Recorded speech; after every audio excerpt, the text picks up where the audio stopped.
Sampurasun kumaha damang, saatnya Anda menyimak berita Bandung bersama saya Auriga Agustina. Sejumlah berita menarik akan kami sajikan untuk Anda. Berikut 3 berita utama hari ini.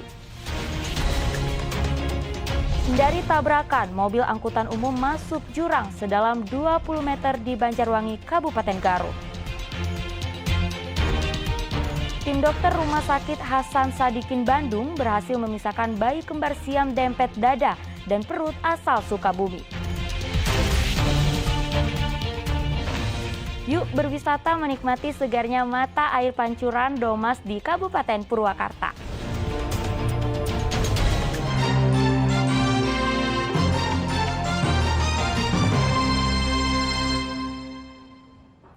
Dua mobil tergelincir masuk jurang di Kabupaten Garut dan Bandung. Beruntung tidak ada korban jiwa akibat kejadian tersebut. Ratusan warga kampung Ciawitali, Desa Tanjung Jaya, Kecamatan Banjarwangi, Kabupaten Garut ini ramai-ramai berupaya menarik sebuah mobil angkutan umum jurusan Terminal Garut Singajaya dari dalam jurang sedalam 20 meter. Setelah upaya cukup lama, mobil akhirnya bisa diangkat ke pinggir jalan untuk dibawa ke pangkalan angkutan umum tersebut. Mobil elf masuk jurang akibat menghindari tabrakan dengan mobil dari arah berlawanan. 4 penumpang dan pengemudi angkutan umum luka ringan dan dirawat di puskesmas. Sebuah minibus juga terperosok ke jurang sedalam 10 meter di dalam Kutawaringin, Soreang, Kabupaten Bandung, Rabu malam lalu. Sejumlah petugas damkar menggunakan tali dan armada truk berupaya menarik minibus kembali ke pinggir jalan. Beruntung 4 penumpang minibus selamat setelah ditolong warga. Mobil terperosok ke jurang akibat kelalaian pengemudi yang terlalu menepi saat berhenti di bibir jurang, hingga mobil tergelincir dan terguling.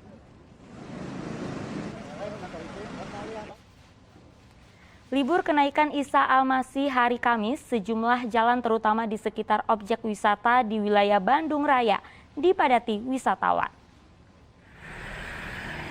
Kemacetan menyergap sejumlah titik ruas jalan menuju jalur wisata Lembang, Bandung Barat, Kamis pagi. Antrian kendaraan mengular hingga 2 km di Jalan Gudang Kahuripan menuju Lembang. Kendaraan hanya bisa merayap perlahan.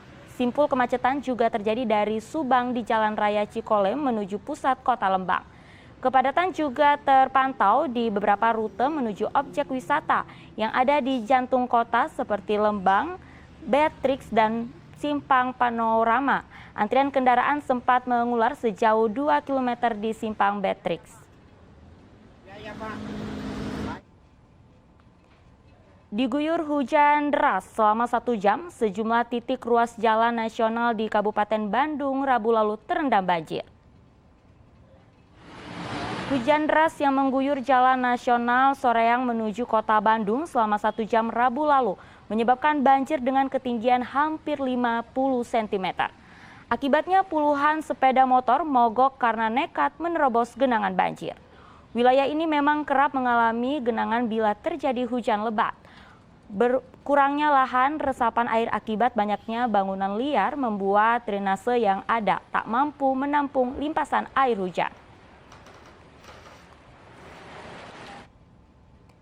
Polisi menetapkan pengemudi bus pariwisata yang mengalami kecelakaan maut di Panumbang, Ciamis sebagai tersangka. Sopir dituding lalai dan menyebabkan kecelakaan. Ipa Yudin, sopir bus yang menabrak sejumlah kendaraan dan rumah warga di Panumbangan, Ciamis Sabtu lalu hingga menyebabkan 4 orang tewas ditetapkan polisi sebagai tersangka. Menurut polisi, Ipa dianggap lalai mengantisipasi turunan tajam hingga terjadi kecelakaan. Ia pun diancam hukuman 6 tahun penjara karena kelalaiannya menyebabkan kematian dan saat kejadian justru kabur. Kondisi beberapa part atau bagian dari rem dikategorikan cukup baik sehingga ada teknik pengereman yang tidak dikuasai oleh sopir. Dengan pengalamannya dia, sehingga seharusnya dia sudah bisa mengantisipasinya. Itu juga kami kaitkan dengan cara atau langkah antisipasi si sopir sebelum turunan dengan mengoper persneling itu. Sebelumnya, Polres Ciamis telah memeriksa belasan saksi korban serta warga sekitar yang berada di tempat kejadian dan menyaksikan langsung kecelakaan tersebut. Eko Setiabudi melaporkan dari Kabupaten Ciamis.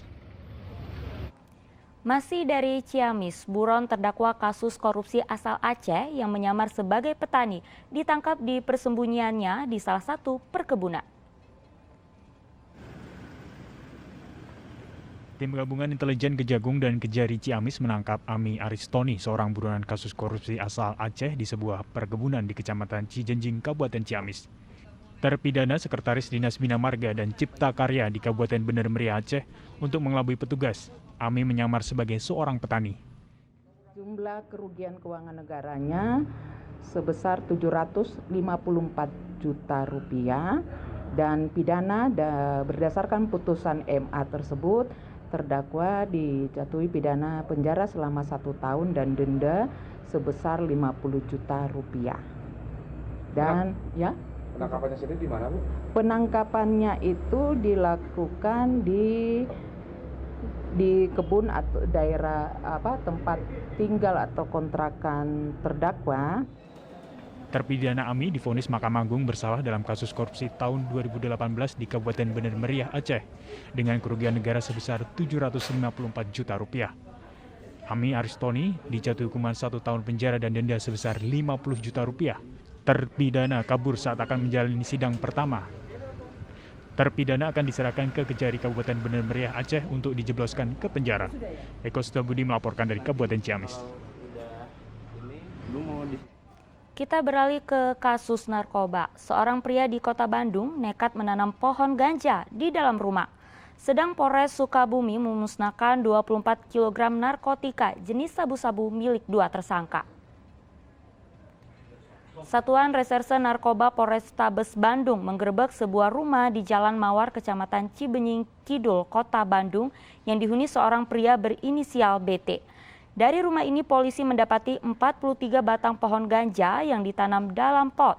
Pohon ganja setinggi 30 cm diduga telah ditanam selama 6 bulan. Menurut tersangka BT, bibit ganja ia dapat dari media sosial. Hasil tanaman ganja tersebut kemudian ia olah dan jual kembali. Tersangka diancam hukuman maksimal 20 tahun penjara. Barang bukti 24 kg narkoba jenis sabu-sabu yang disita dari 2 orang tersangka di wilayah Caringin, Cicurung, Kabupaten Sukabumi dimusnahkan Polres Sukabumi Rabu lalu. Tersangka YS dan YH adalah anggota jaringan pengedar narkoba dari Pulau Sumatera yang masuk ke wilayah Sukabumi. Pemusnahan sabu-sabu menggunakan alat tungku pembakar dari Badan Narkotika Nasional. Kedua tersangka dijerat Undang-Undang Narkotika dengan ancaman hukuman 20 tahun penjara hingga hukuman mati.